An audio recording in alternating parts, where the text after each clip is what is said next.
Get ready for the dictation. Start.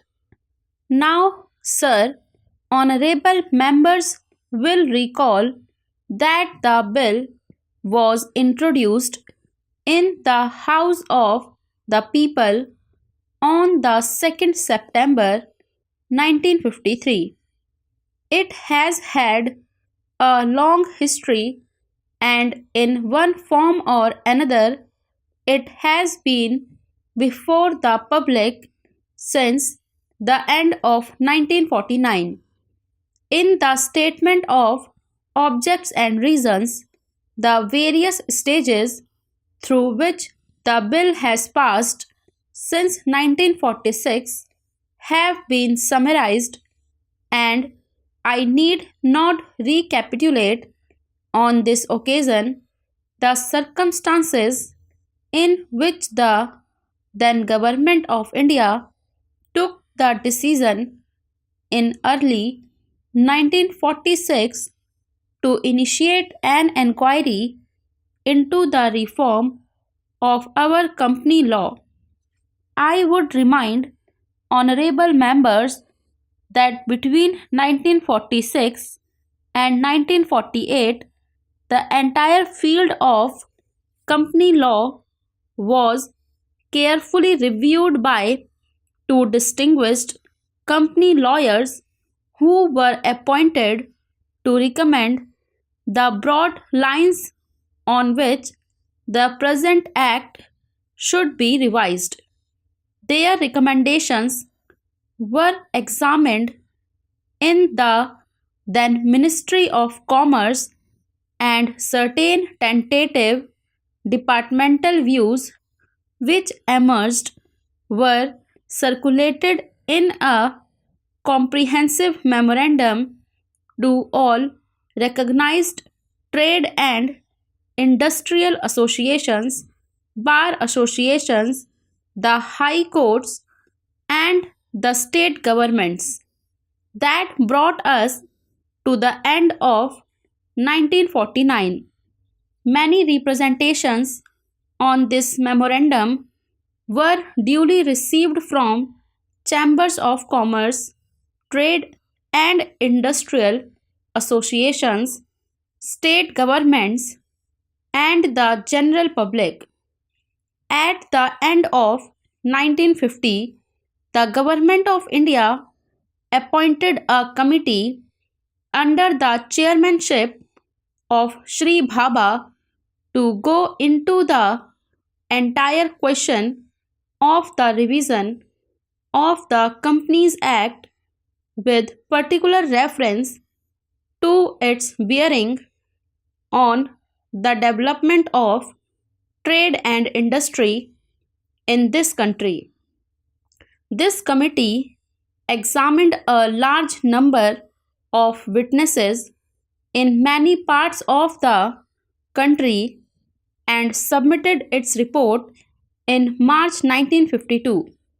This report again was circulated to all state governments, chambers of commerce, trade associations, high courts, and many other bodies.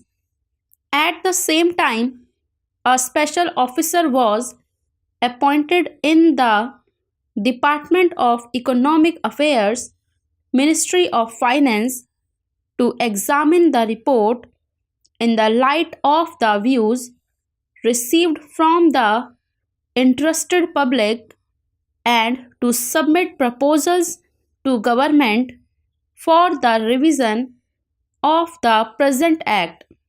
The bill now before the House is based largely on the recommendations of the Company Law Committee, modified in a few particulars.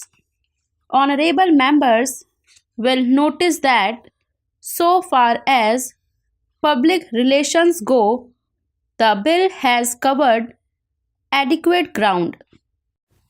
In a measure like the Companies Bill, however, which covers the entire field of the operation of joint stock companies, The limits of consultation and discussion can never be exhausted, and I would like to inform honorable members that although the bill was introduced in Parliament over 7 months ago, and officers have been engaged throughout this period in further studies and informal discussions with the interests concerned, and on occasions I have also participated in such discussions.